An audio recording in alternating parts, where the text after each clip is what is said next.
tried to make some notes while Dwight Yorke was chatting up through his press conference. I think the main takeaway there, aside from the fact that they have unfortunately for them come up short, World Cup dreams there have come to an end, is the contract talk. Does anyone in there in the let me know in the comments section, Trinidad and Tobago Football Association, surely you are in your rightful mind. Surely you're not going to be daft enough to not extend Dwight Yorke's contract. I think do I speak for everyone? Are we all singing from the same hymn sheet here when I say that he deserves a contract extension?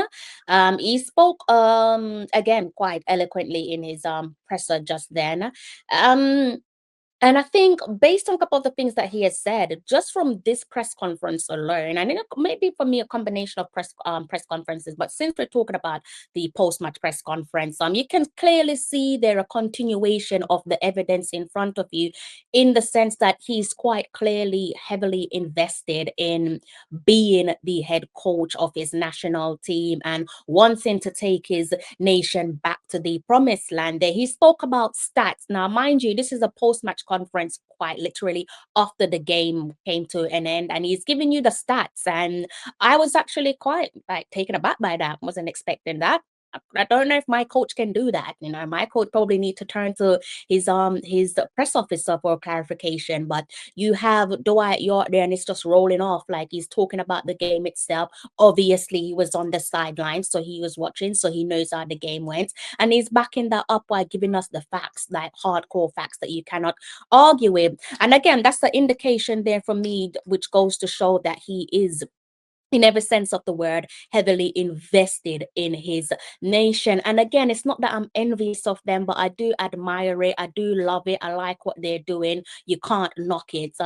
Again, based on what I've seen from Dwight Yorke so far, unless you guys disagree with me, but I think it's fair to say that he has instilled some level of immense belief into one, the Trinidadian players, and also the nation, Trinidad as a country. I think under their legend, I think for me, they've developed this never say die spirit. I'm not sure if it was there before because I wasn't following Trinidad and Tobago like that, but it seems to me that they've developed this never say die spirit. And we go back and look at that game there. I think memory serves me well. We were about, in terms of the normal time there, the full 90, excluding additional minutes, 5 minutes away from securing 3 important points, and they managed to snatch 2 big points off us. And I think you'll be foolish to say that it wasn't deserved, because I think if we're being fair and honest,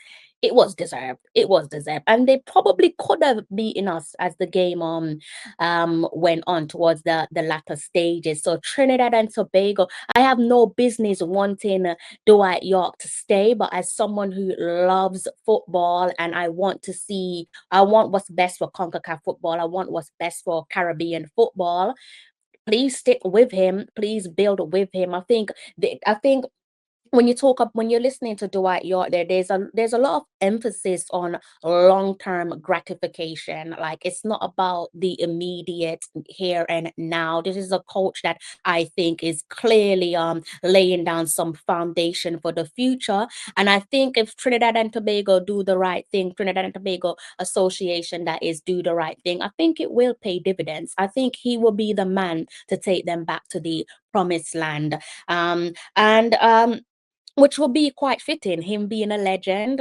him playing at their first ever FIFA Men's World Cup back in 2006. So next year that would make it 2 decades. I think he's the right person, the right candidate to take them back to the promised land. If you guys disagree, do let me know in the comment section. We little, but we Talawa.